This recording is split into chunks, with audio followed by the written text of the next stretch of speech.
Good morning, hello, and welcome to day 12? Yeah, it's the 12th today. So day 12 of Vlogmas 2024. We are drawing Jeff Ratzberg from Ricky B. Rat. This is Big Mike's nephew by marriage, Big Mike's wife's nephew, who is also a renowned mix engineer in his own right, and he is having a meltdown in this. I'll show you my palette. Lots of grays and silvers because he's sitting at the mixing board. Of course, I'm already kicking myself. Why did I draw him at the mixing board? There's a million little buttons on there. They're going to drive me insane. Well, where are you going to find a mixing engineer? Behind the mixing board, right? Behind the SSL. So, we'll get through it. It'd probably be a change of lighting before inking because I just realized I'm late to start this morning. It's 10 a.m. And I have got to, at 10:30, start getting stuff ready for a potluck. I have to be up by 11:30 with a 20-minute drive. So anyways, let's get going, eh?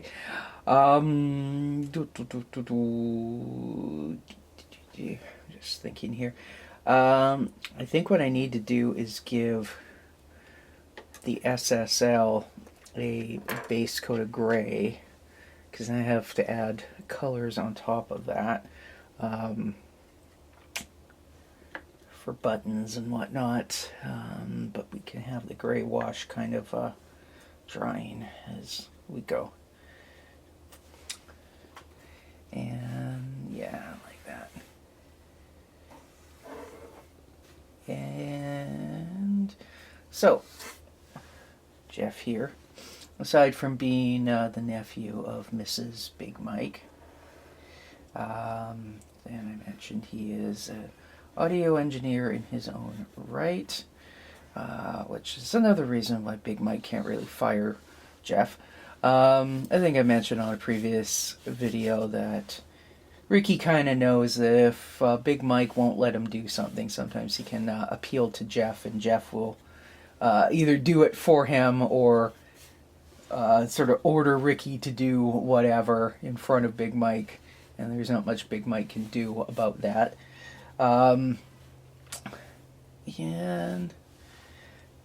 although we do see Jeff yelling here, aside from work, he is kind of a Zen dude. He's very much into Buddhism and all that sort of jazz. Some would say he has quite a ways to go to reach enlightenment, which he does. I'll give the meters a wash of light gray too, and then I'm going to make, once this kind of dries, I'm going to go over it with a darker gray.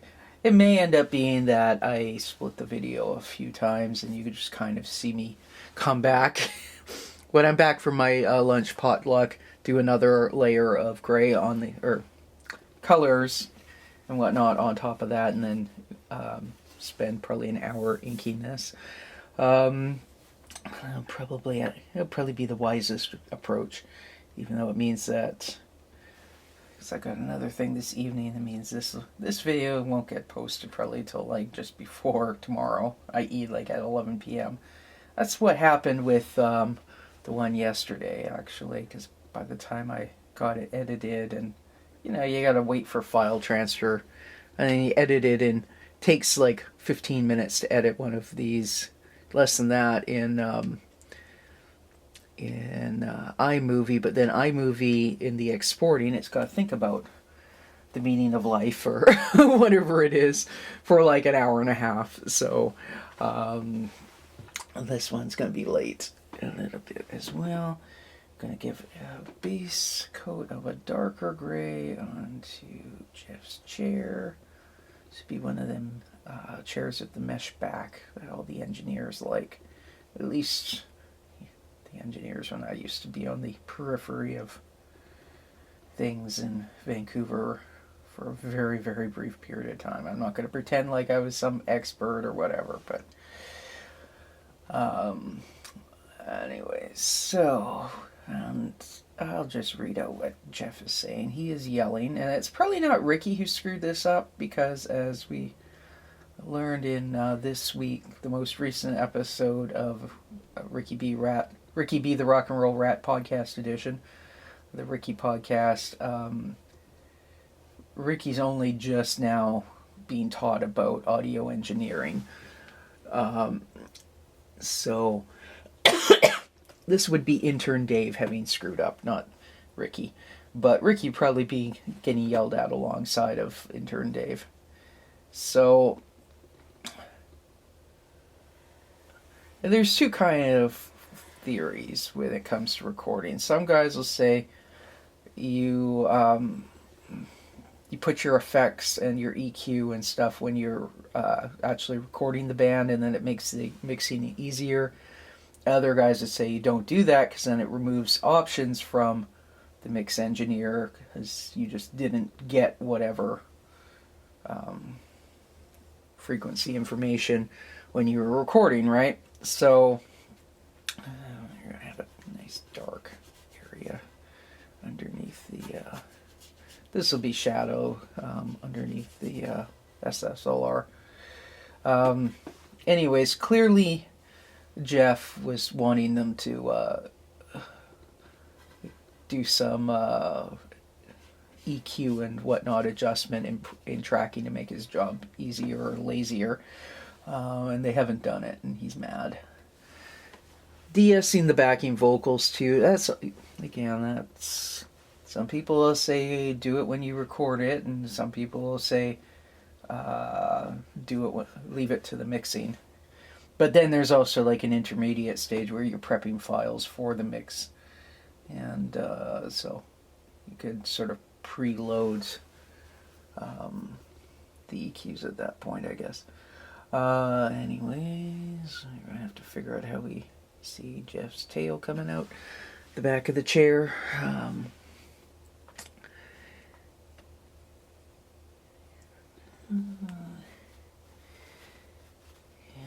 do a base coat on his jeans. It's a little too... Let's tone that down with gray, yeah. It's a little too Prussian blue. Yeah, that is very...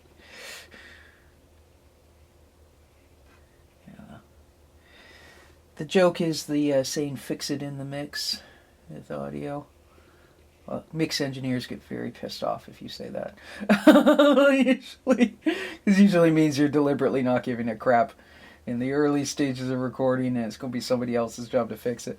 Anyways, I was just going to say the cartoon version is fix it in the inking, which doesn't rhyme, so it doesn't work, but you know what I mean. And let's get his...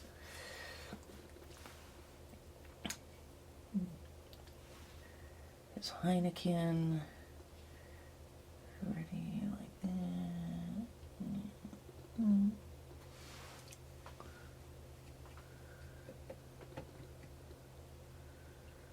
Oh yeah, I gotta...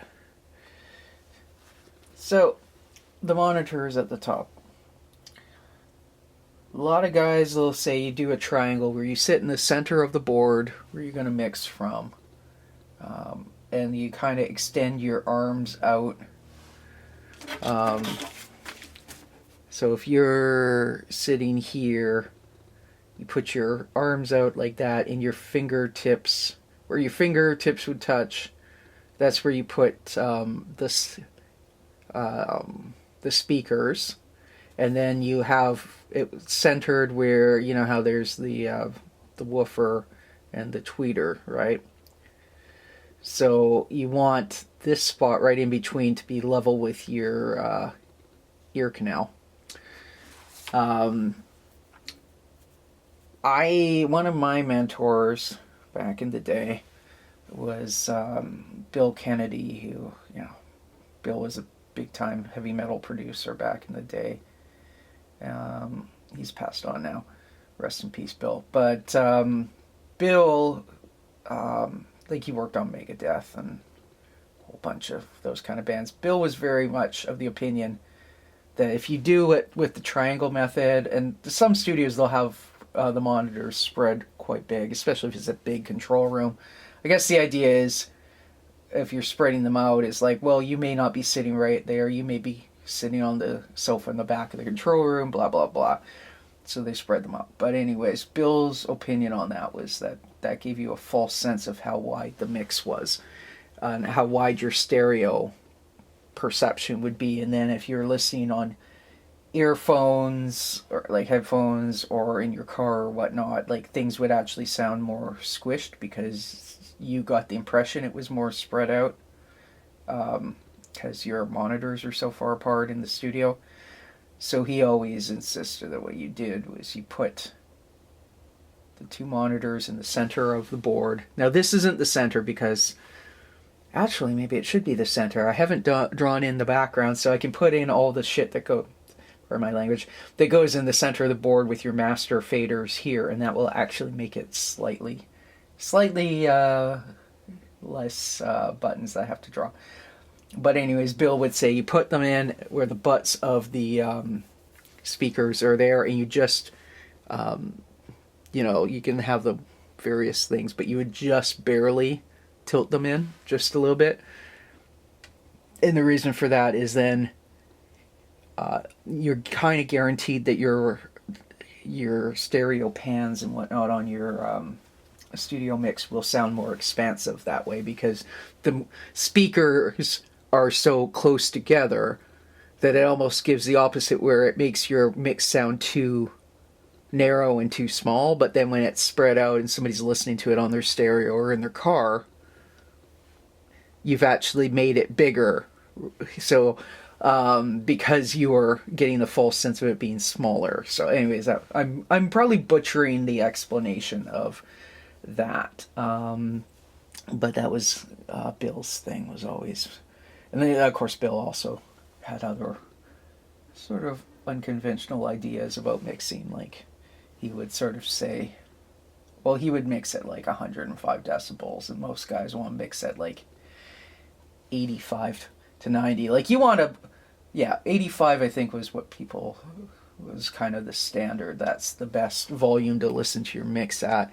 And then you'll listen when you think you have the mix locked in, then you'll sort of stand back, you'll crank it as loud as you can tolerate it, and stand back. So you listen to it through like once at like 110 or so, ungodly. Some guys even louder than that, whereas Bill's standard was mixing at 105.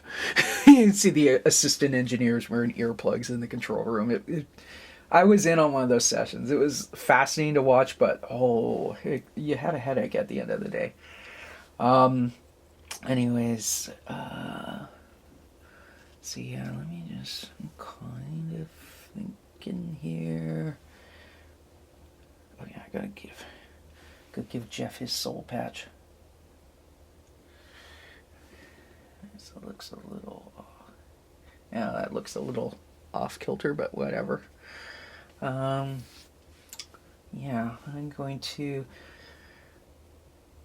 cut the video here because I have to go dig on my hard drive and find photos of a master panel. I'll pull that up on my iPad and have the reference over there. So hang on a minute. It's a little different from the one I learned on. I don't know how well that shows up in the camera. It's just a picture I found online from a sales listing, which is now completed. I think the one I learned on was the sort of silver gray color the whole way up, but we will work with this. Only thing is, let me think here. It's a lot of white buttons.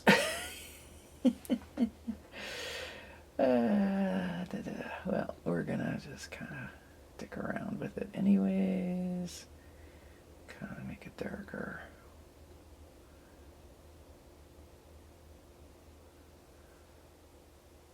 Of course, I've drawn this all out of proportion because you see I don't know if you can see, but my faders are very, very spread out.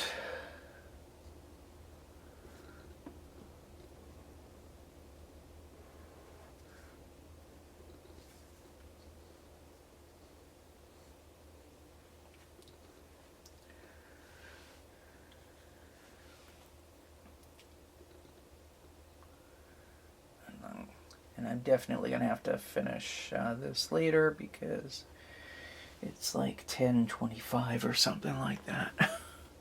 So it is time to head out. Obviously an actual SSLR is not wavy the way I'm doing it, but you know, that's because I have an unsteady hand.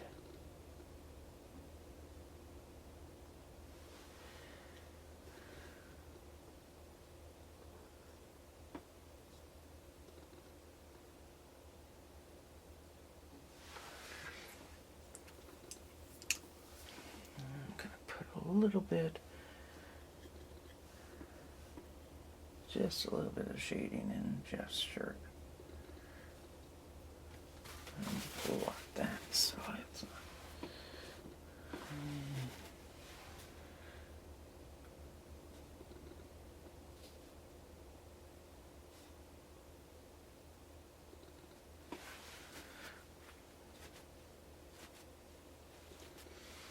Just a little bit. I'm also going to blot his ears because really, whoa, that did not work. That makes him look like he has something wrong with his ears. Oops, but let's go back in and try and hide that a little. Now his ear looks a little gray. Oops. Oh shit, that's worse. Sometimes he can kind of scrub a little bit. No. Okay, well. My bad. Sorry, Jeff. Sorry I wrecked your ear.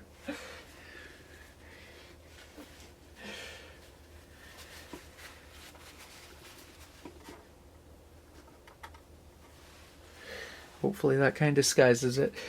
And yeah, I'm gonna have to. Well, I should head out. Let me. My reference photo vanished. Okay, so this is showing the faders is all white. I'm not gonna do that.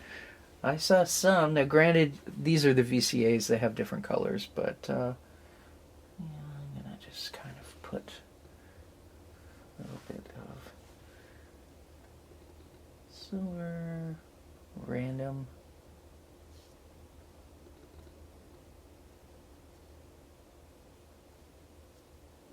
Use dark green in those areas.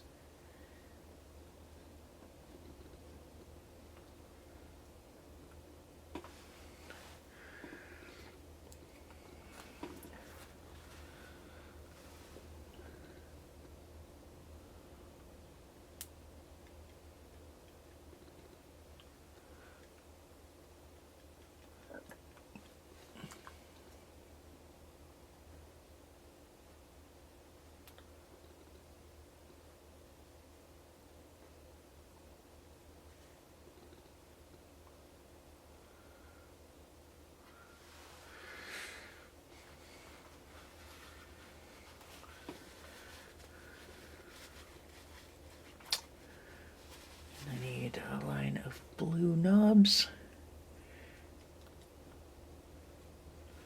But I'm going to do that with a pen nib.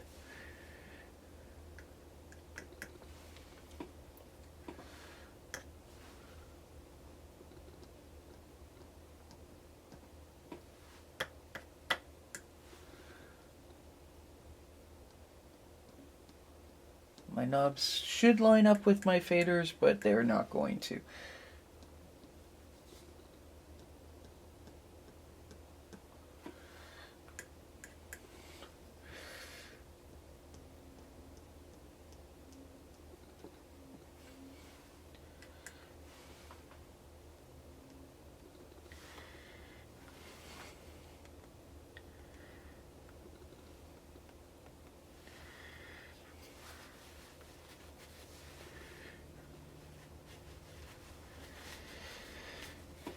red knobs.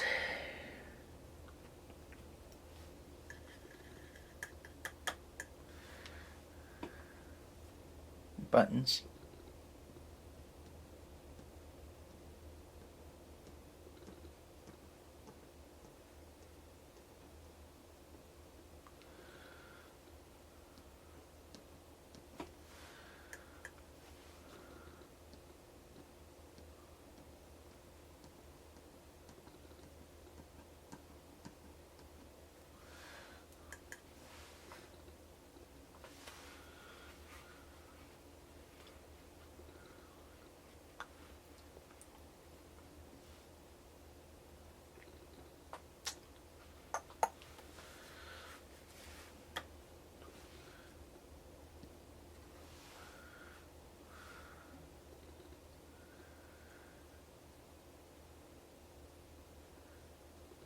I think everything else, oh, right.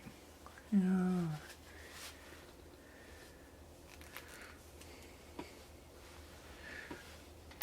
Every one of those meters does have a little red arc.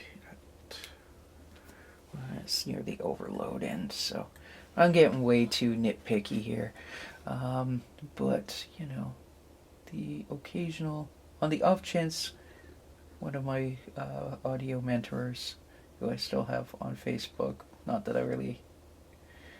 we really chat much anymore, but on the off chance that any of those guys see this, they'll at least be able to not yell at me for having some level of accuracy in what I'm drawing.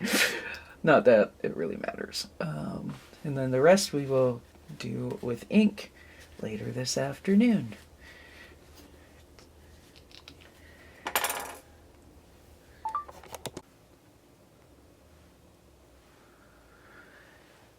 Hello. Well, when last we left, I think it was Thursday morning. It's now Sunday afternoon. Fell off the wagon a bit with the Vlogmas stuff, but it's time to get back at it. That's okay. I had videos scheduled for a couple, shall we say, minor characters who will just have to wait till next year. Yeah. Anywho. So, where were we at? Well, this is Jeff Ratzberg. This is the mix engineer at Ricky's studio. And I might have to go get my my iPad for the reference photo for the master section of this SSL console. But it is inking time. And, well, we're going to start with the text and then go to a thinner one. So what happened? Well, when I last was talking, I think I was rushing out the door, or about to rush out the door, to go to the Christmas potluck get-together for my embroidery guild. That was fun, and then I had that night, well, the reason why I'm late was I was driving home from that, and suddenly the engine light in my car came on. My dad lives kind of halfway between my friend's house and my house. So I just whipped in there thinking, he's going to get his code reader. It's going to have something stupid like the knock sensor that's not really, you know. So we've had some stuff before. And then it ended up being, you know, like, I think I was there for like 3 hours. Because it turns out the squirrels are getting in and they're chewing on stuff. Anyway, so the internet says the squirrels don't like the smell of apple cider vinegar, so we doused my engine with that. That means that now my car smells like apple cider vinegar. Never mind the squirrels, I don't like the smell of that shit. And then there was something to do with the coolant, temperature sensor, all that. Anyways, it's been running fine the last few days, but color me paranoid about the squirrels. You know, funny thing is, I was kind of going like, I don't have a dog. I've said off and on that I want to get a dog, but then it's like, oh, they're a lot of work. Maybe I'm going to be lazy and not get a dog. Well, what's a good way to chase away squirrels from your yard? Yappy dog. So who knows? Who knows? Next year, maybe I'm gonna get a damn dog. So, we'll see. Because still part of me is like, the work, the mess, we'll see.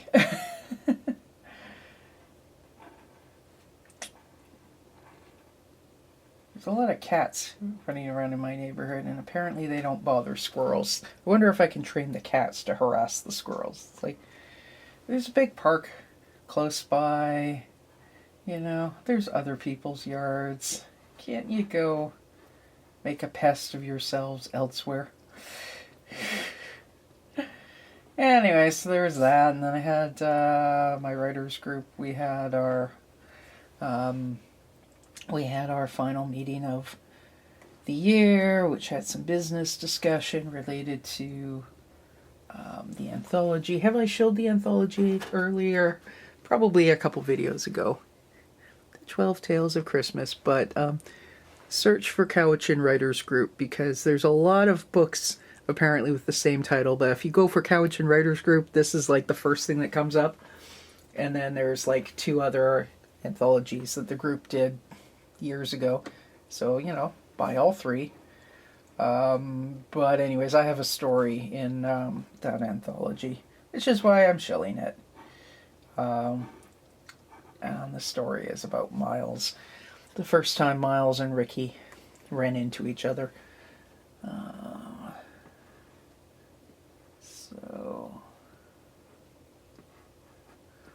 Anyways, what is Jeff yelling about? So he's sitting down, he's a mix engineer, so, he's got the super sensitive hearing and whatnot. I did audio engineering, and at some point people were saying, oh, you should be a mix engineer, and it's like, oh, it sounded like a great idea, and then sort of go like, I just don't have the sensitivity in my hearing to know, like, oh, this frequency sucks and is making things bad, and I did okay, but I was definitely not like Jeff, being able to sit down and yell, I told you twits to cut the 134 out when tracking. I think I mentioned on Thursday, some engineers like to do those sorts of cuts and whatnot when they're actually recording, and others like to leave it till the mix stage. So there's that. Jeff is obviously a do it when recording, so it's not his problem type of guy. But 134 is...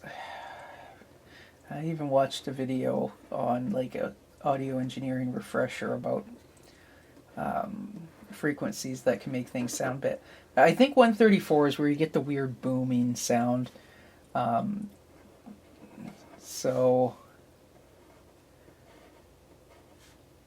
now I don't specifically remember.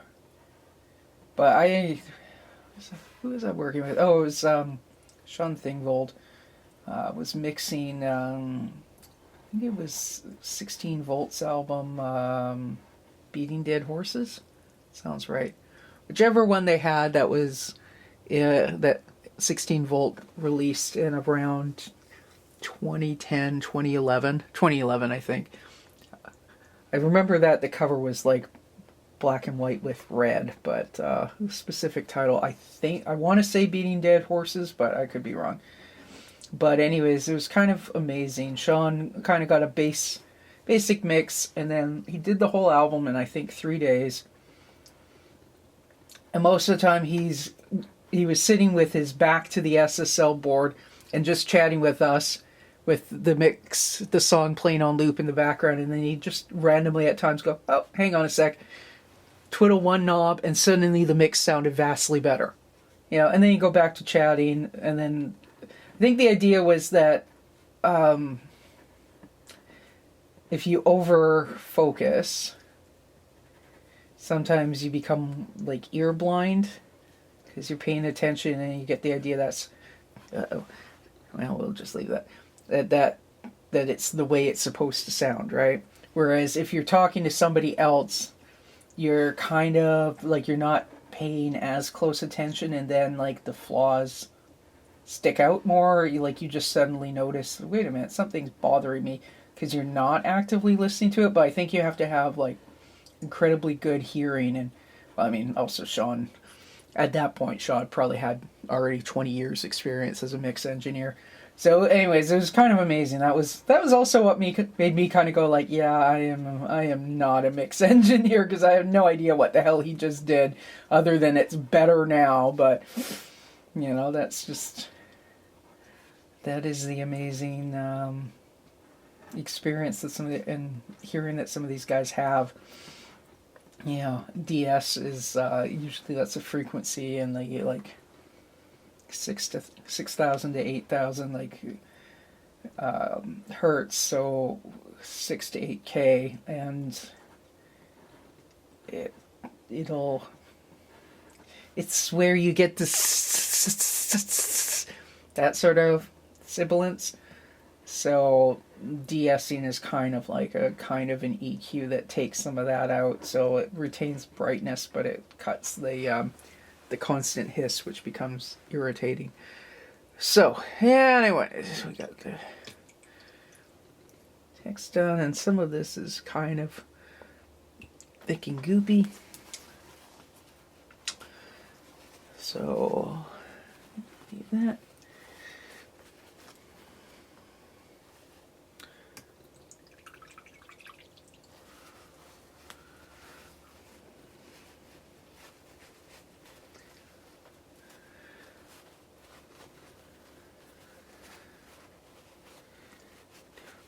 By the way, the song the Christmas song I'm going to be putting on the real version of this, or the YouTube short version of this, is Do You Hear What I Hear?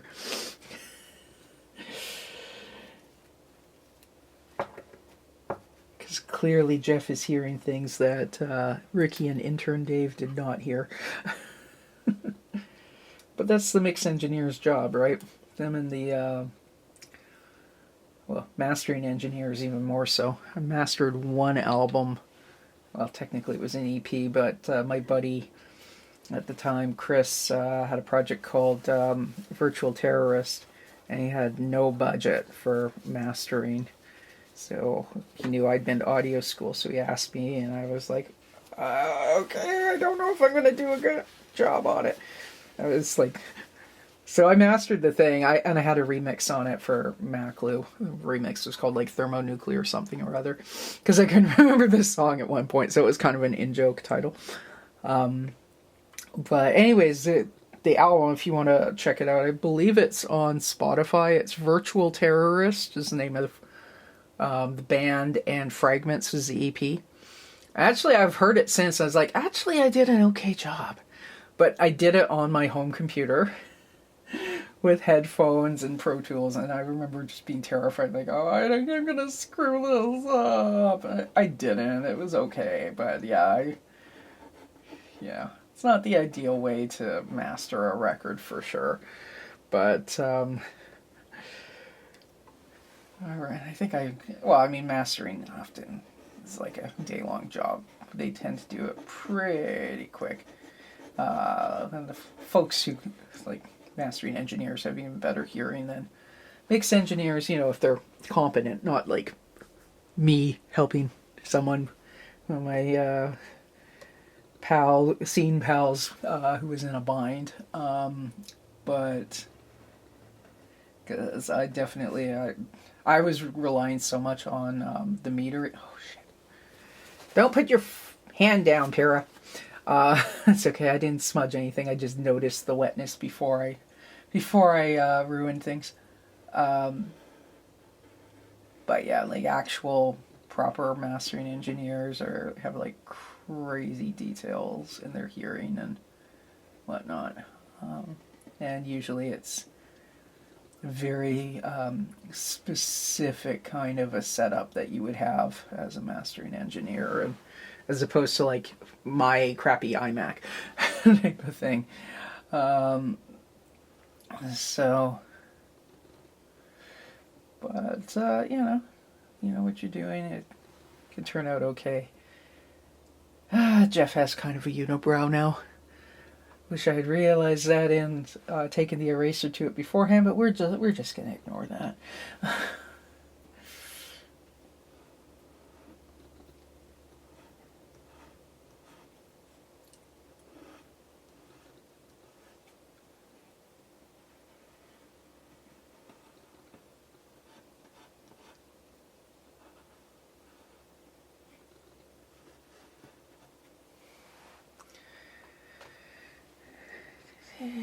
It's always a little weird with the guys who are bald in the mouse world, because the temptation is to put ears like where human ears are, but it's like, no, their ears are on top of their heads because they're rats. But that, yeah. Always feels a little weird to be drawing things that way.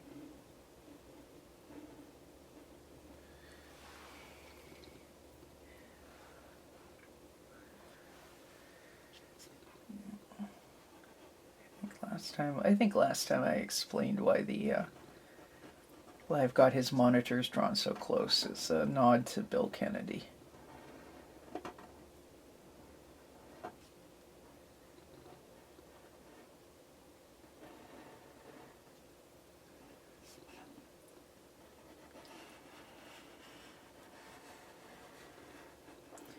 Although I don't think Jeff mixes as loud as Bill Kennedy would have. Bill, I think I said before, Bill. Well, actually, I know exactly how loud Bill mixed, because what's his name? Andrew was the assistant engineer on that session, and Andrew had like the decibel meter, and he just passed it around to all of us in the back of the room so we could all see, and it said 105. I think we were all wearing earplugs. Bill didn't need them, but. That said, you know, I do like loud music. I don't really play it so much anymore. But I do love, when I'm driving my car, I do like to crank things to the point where I can feel the kick drum beat hitting me in the sternum. Like a thump, thump, thump in the chest. And that's never actually taken the decibel meter out. There is, like, iPhones, you can get a free app that does that.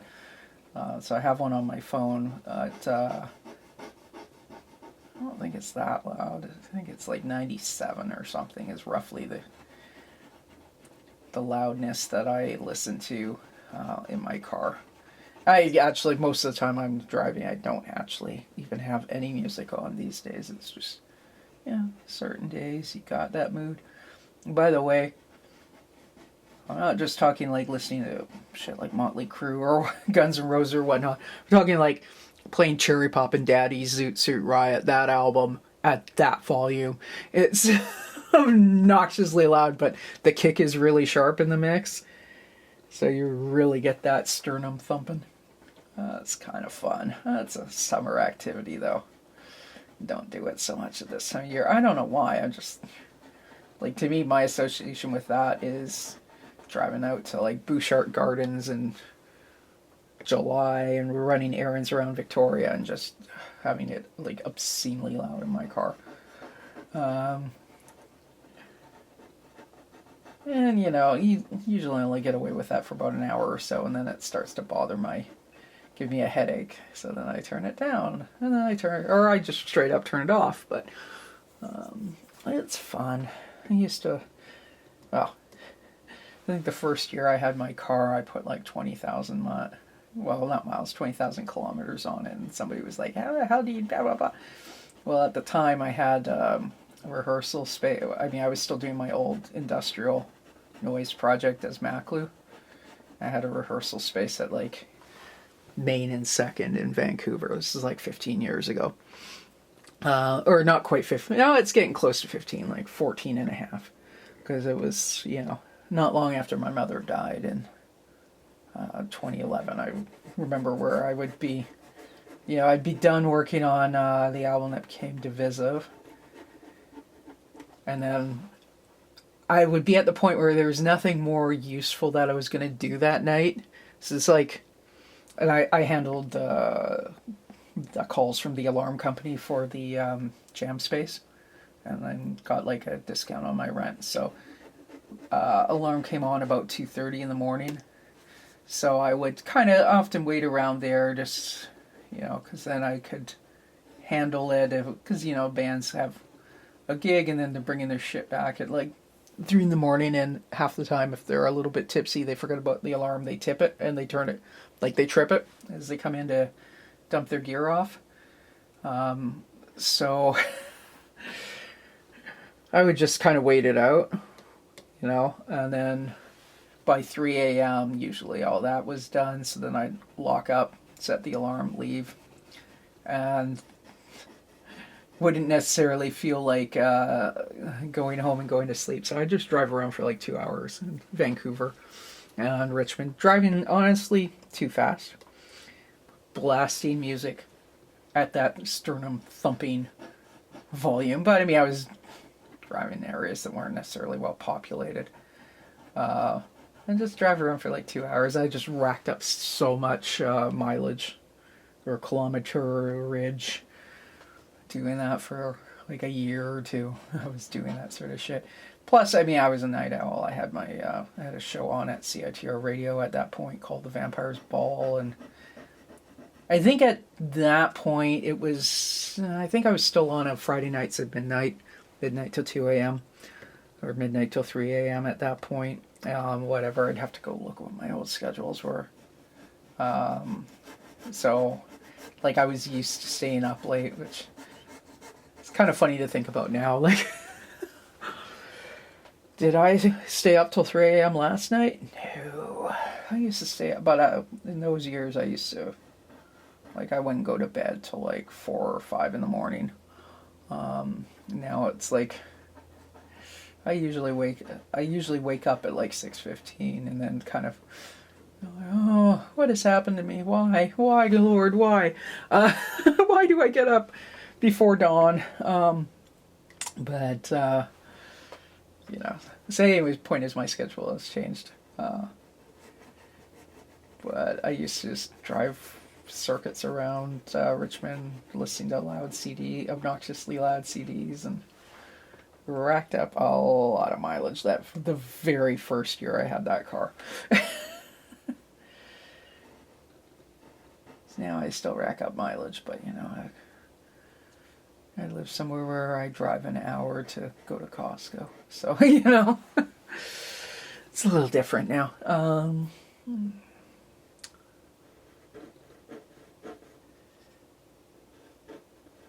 Yeah, you know, we got mountains and hills around here. It's like, I like driving in the mountains. I like driving at night. I do not like driving in the mountains at night. It's nowhere near as much fun. But there we go. So we got our meters. A lot of the SSLs, I mean, you have two kinds of meters. You either have where there are like, I guess you could say LEDs, but where you have two strips. So this portion will light up green, and then there'll be this will be green, this will be a yellow. My hand's in the way. And then the top goes red. So sometimes you have type for all of those, and then sometimes you have the dials. I honestly like the dials better. I think the LEDs are actually more informative, because you can tell at a glance the proportion of stuff that's green versus, you know, but it's kind of, I don't know, I like the old school flippy flip things. So, I mean, this isn't going to be super accurate, because on one of these okay, so for anyone who's not an audio engineer, what you have on a board is you have a strip. So there's like a million buttons on this, but basically, however many channels you have, they're all the same, repeated. So the first thing you're going to have is going to have a whole section of little buttons, and those are like bus assignments, right? So they just look like little thingies here, right? And I guess it depends how many, because you can use those buttons, or you can use the patch bay. We're not going to draw patch bays. But you can, if you need to send something to like bus 5 to send it out to a reverb unit or whatnot, you hit the button that's for bus 5. So those are about yay long at the top of the channel. Then you have, then there's a knob that I'm gonna forget. I think there's then a button depending on whether you're in recording mode or mix mode. Oh, this is fun. This is more than 15 years since I've worked on an SSL, so I'm gonna get this totally wrong. And then there's a line of knobs that are your EQ. So when he's talking about cutting, 134 is very specific, but there'll be turn knobs for that. Then there's then I think there's inserts, like effects sends or whatever, how much send you're going. Oh, this is where I look on YouTube and ask it to bring you a solid state logic mixing board signal chain per channel. Like, there'd be search terms. Somebody out there, one of the audio engineering geeks, has made videos talking about this. But anyways, you have like knobs for EQ, and then you have your send knobs, and some of this stuff you bypass depending on the mode the board is in. And then if this video ever finds its way to my instructors, it'll be you're like, I knew she wasn't paying attention. Yeah, that was 15 years ago. I used to know all this stuff. But anyways, then you have your cuts. You have cuts and solo. No, cuts and solo buttons are down here, like, and then certain knobs. Anyways, I'm sounding like an idiot because I should have looked all this up, so I sounded like I knew what I was talking about. But it's been a very long time since I've had to actually know all this stuff. I have actually. I think at my dad's house, I still have my binder of notes from Nimbus.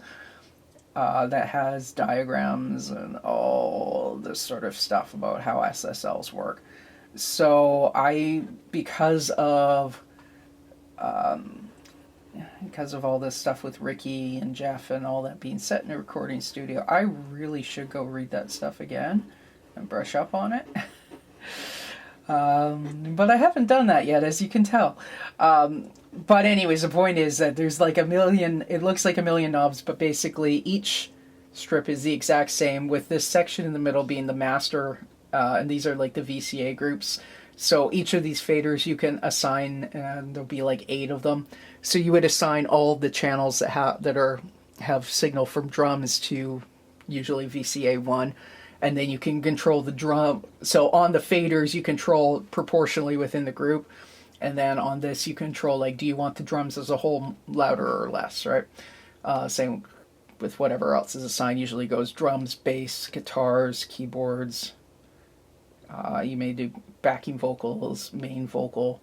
And then you don't necessarily use all of them, but it depends. If you're, like, I used to make industrial, so I would have one that was specifically for noise and signal effects and all that. But and if you're recording like a symphony or whatnot, then you obviously would be like strings, woodwinds, blah blah blah, right? So anyways, so there's a lot of redundancy, I guess is what I was trying to say, where it's the same thing over and over again, and then but you can control individually. So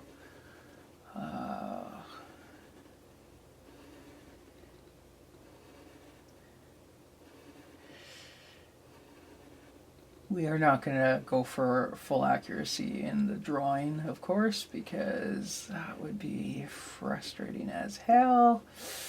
I don't have that much of a tolerance for frustration like that. So you see, we're gonna be very sloppy.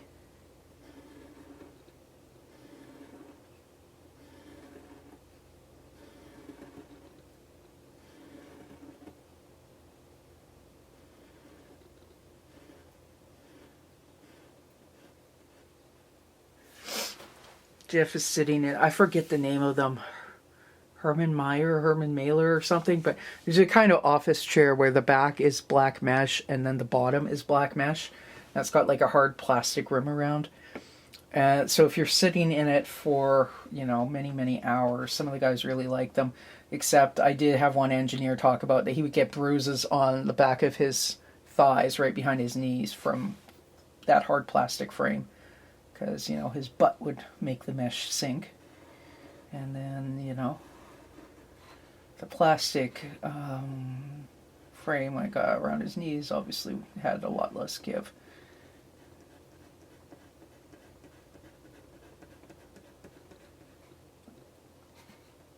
There's something to it. I mean, I noticed even here at home, I had ordered, it's not really a knockoff, but it's a little bit of a knockoff for my ergonomic chair, which is not what I'm sitting in right now, but I'm looking at it over there. And the back is mesh, but the seat is, it's probably polyester or some nasty fabric like that. And I do notice that in the summer, I like actually fold up a cotton towel and put it on the seat, because whatever fabric it's made of doesn't breathe. So when it's hot, sweaty weather, then it's bad for the skin on my butt.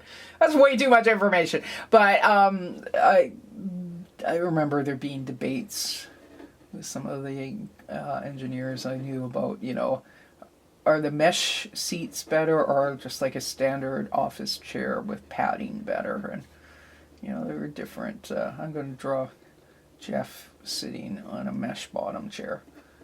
Not that you can really tell because I'm doing it really messy, but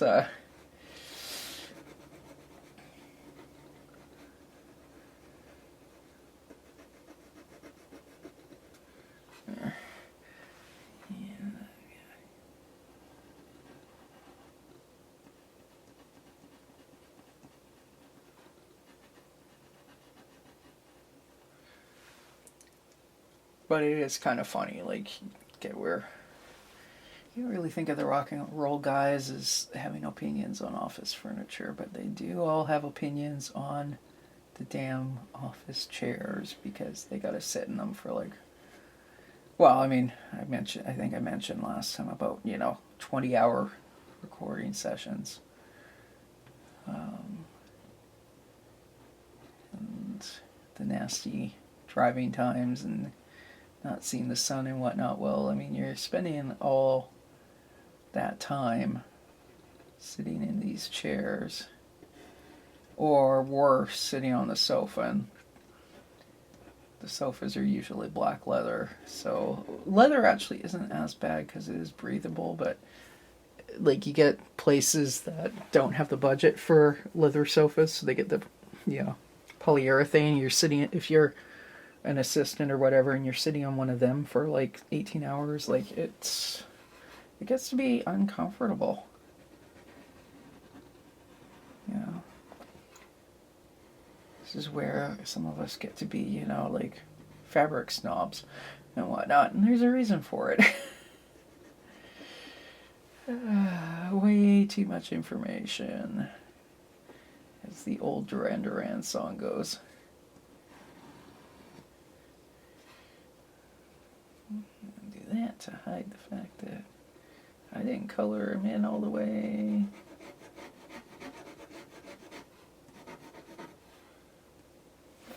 There we go.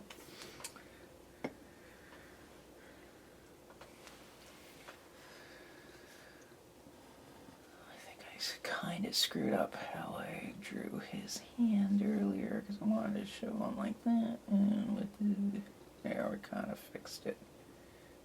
Now we kind of unfixed it, but there. And of course his tail.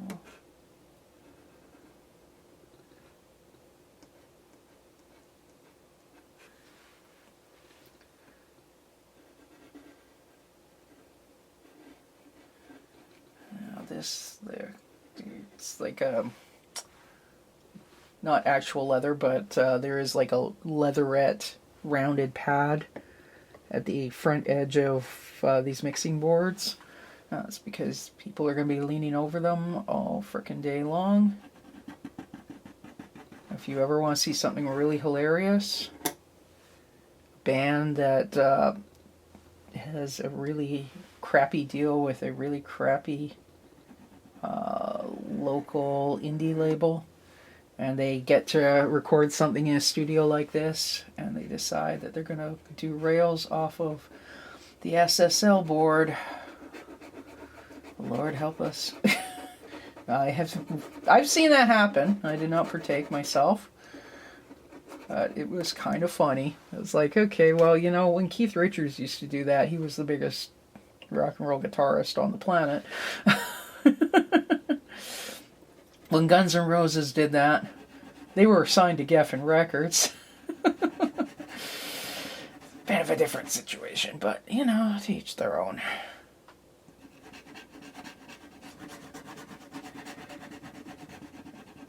I would not recommend a situation where you end up with your drugs on your recoup. Money that you will continue to owe afterwards because you decided that... Anyways. Ah, shit.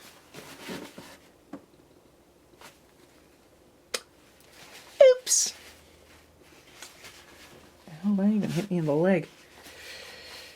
Okay, so the pen seemed like it didn't have ink in it, but it had all sorts of ink in it.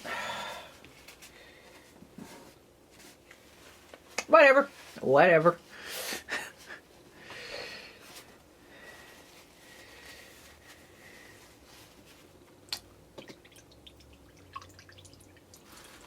Like I cleaned up my desk too, so I don't have like the wads and wads of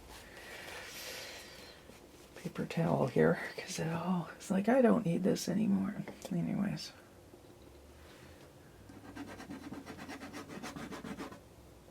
I'm going to be paranoid and put this sideways.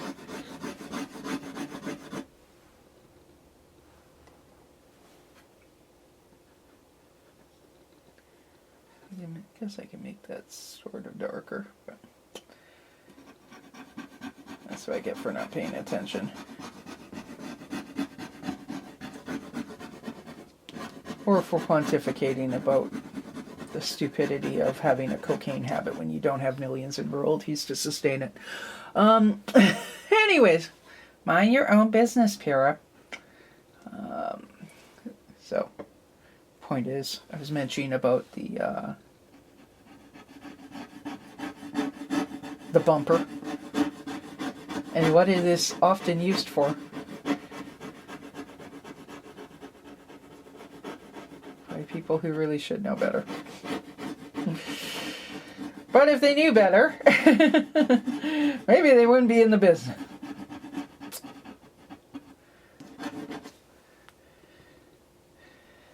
Anyways.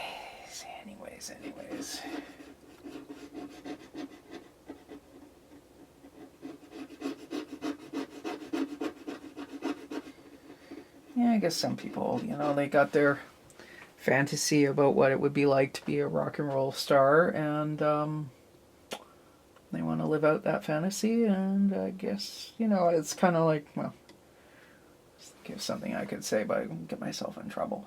But, you know, like, sometimes some people want to, you know, want to meet whatever their favorite rock star is, and when it becomes obvious at a certain point that it ain't going to happen, sometimes they hire a tribute artist to come and hang out with them and do the photos, and it's a little weird to me, but, you know, it's a living for some folks. I'm just going to outline all these faders. I think I've drawn like way too many blue buttons for versus number of faders. And of course, if you're seeing this at that angle, you're not actually seeing the top of the faders as I'm drawing. You would just see, you know, that instead. Because, yeah. So you would see, it would look like that. But we ignore the laws of perspective here because you know, make yourself uncomfortable or whatever.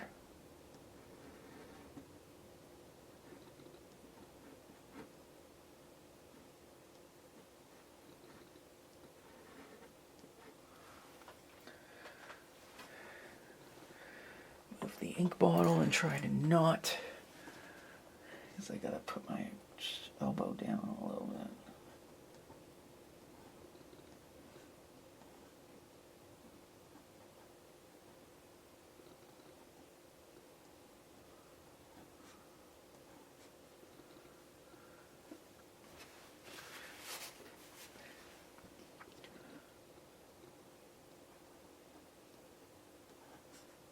You can see, you know, here the faders are more spread out. There they're closer. There they're closer.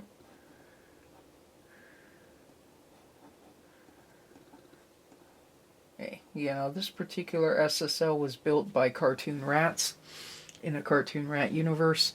And let's just say that their workmanship is not what the real SSL demands.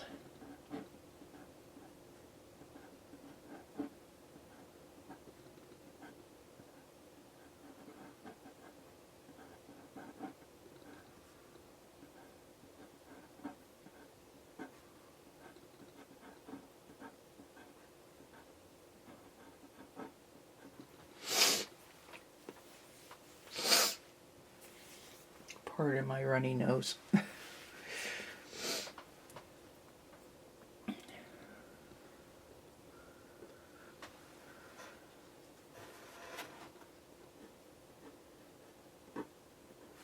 Anyway, I was mentioned earlier about, I guess I should put the...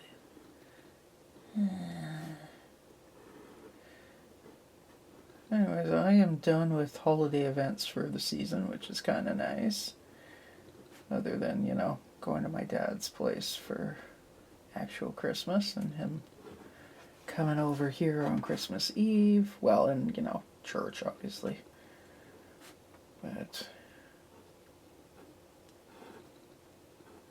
so... it's kind of nice. Next year, well, I've said before on these videos, next year we're going to do things a little bit differently.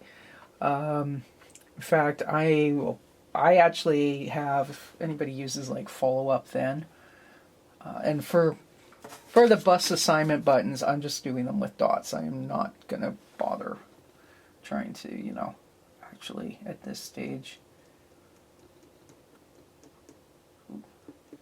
In fact, I think we're just going to do dots for the rest of all of this stuff. Like that, to imply that there are many, many, many, many, many, many, many, many buttons and knobs. Do the master section last. Anyways, I don't know if anyone's familiar with like follow up then. Fantastic little service, by the way, and it's, I think they do have a paid version, but I've only reused the free one. But you kind of log in with your email address and it'll, you can set like a date that you want an email to go out. And because you've logged in with your email address, it knows that it's emailing you. And then you make your subject line and whatever you need to tell future you to do, right? So I sent out one to myself, to future Pyra, that will go out on May 1st. And that will be a reminder for Vlogmas for 2025 to brainstorm. And then there's an email that I sent out to future Pyra, or that will be sent out to future Pyra for June 1st, which is going to tell her to start working on the Ricky B. Rat Vlogmas stuff in June and July. And then Noah in July and August, or August and September, I guess. So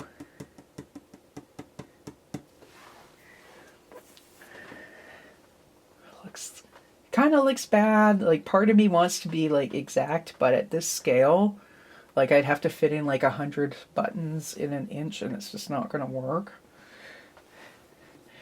So, actually, when I did the Nick White show, because that was also set in a recording studio, but done with dolls. Like, I actually was going to make, I started to make a Barbie scale SSL board out of foam core. So I built the foam core portion, and then I was intending to go to like, I have what they call recall photos. At the end of the night, you finish, or whenever you finish the mix on a song, you like take photos of every single channel strip, top to bottom. So it would be, a couple hundred photos. I mean, usually you can fit like 4 channels side by side. So you would start from the very top, work your way down, and then you've got photos of where all the settings were, and you have to do it like top down, so you can see, like, if there's a knob, right, and it's got its little thing there, you want the camera to be coming straight down on it so you can see that it's there, because if you do it from the side, it can look like it's a little off, right?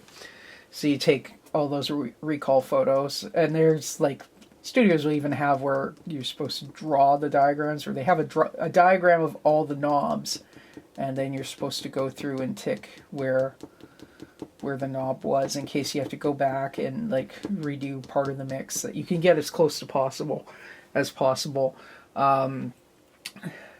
So I have all those recall photos somewhere in my, one of my ancient hard drives.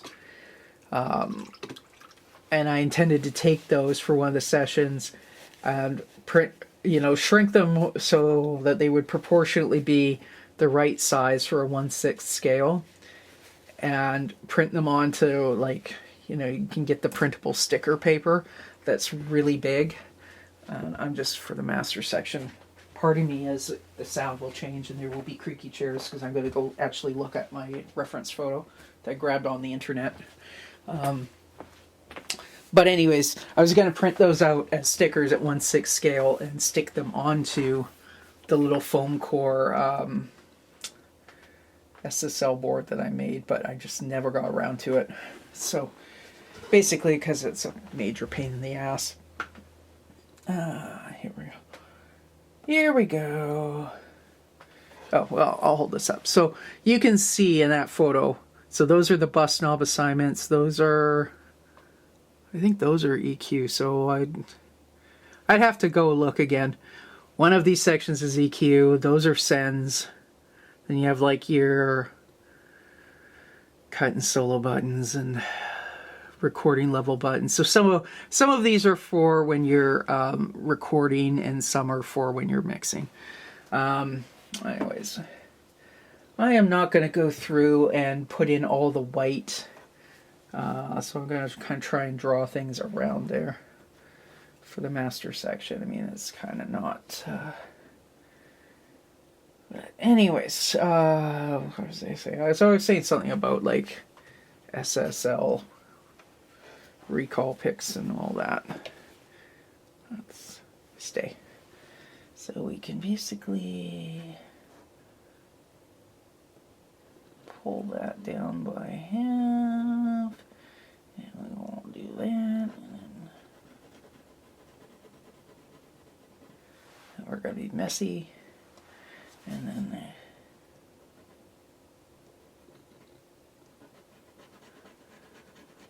these black voids are probably screens that would display, because you used to, even in the 80s, you could put in like, not an actual floppy disk, but like, remember like the 3.5-inch hard disks, like removable hard disks.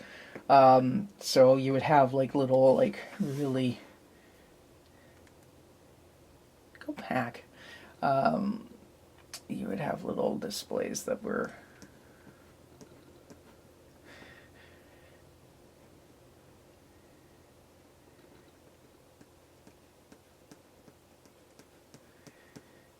that would displaying like a green whatever. So, and then you could save your mix, and that it would actually do. You could do automation with stuff like that. I think if you read stories of like when they were working on Appetite for Destruction, I think that board was like those days they did have automation, but not every place had them because it was brand new. So it was like where everybody was having to practice the moves of, you know, up and down or whatever, and then try and get it exactly right. When they were doing the mix, because it would be recording tape, and then so everybody had a certain number of faders and rehearsed that, okay, you're going to drag this fader up by this much at this point of the song and blah, blah, blah, because that was all done before automation. Later, I mean, now you can do that in Pro Tools. And yeah, it's a whole thing.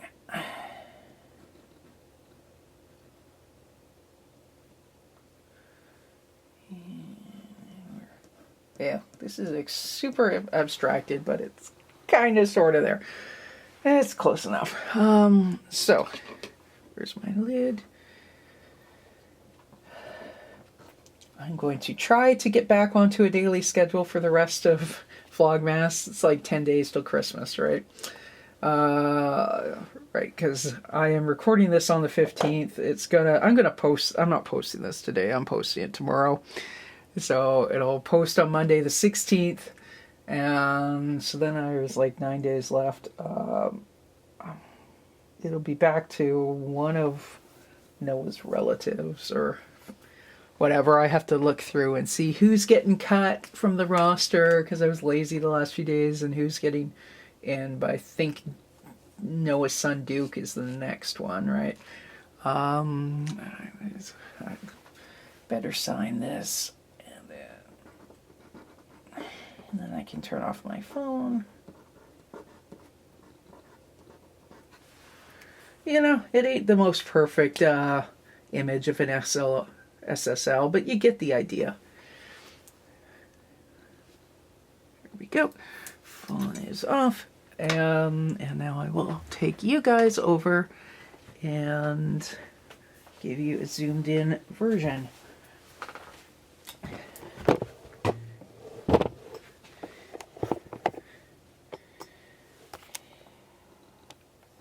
Well, that's too zoomed in. Get closer than that. No. I think that's in focus. What the hell is that noise? I told you Twits to cut the 134 when tracking. So he's hearing noise at the SS soundboard. He's got his beer. He's got his engineer's chair, fancy chair. There is a tiny little bit of a Christmas tree that somebody's girlfriend must have brought in. Actually, it can't be somebody's girlfriend, because if someone's girlfriend brought it in, it would have like bows and shit on it. So somebody found it in the back of the storage. And we got Jeff's tail, the shadow underneath. And you forgot to DS the backing vocals too, idiots. Always DS your backing vocals. In fact, mix tip from one of the guys I used to know. Even the breath in between on backing vocals, you take them all out. Because otherwise you get the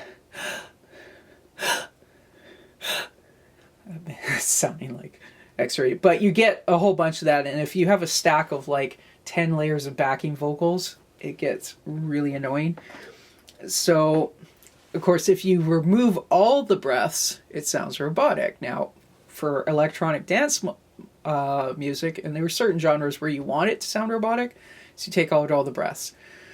But one of my mentors, actually Garth Richardson, told me that he's like, you always leave the breath on one layer. You always leave the breath on the main vocal, and often you'll like double the vocal to make it thicker. So you'll take the breath and DS the double, but you leave the breaths on the main vocal.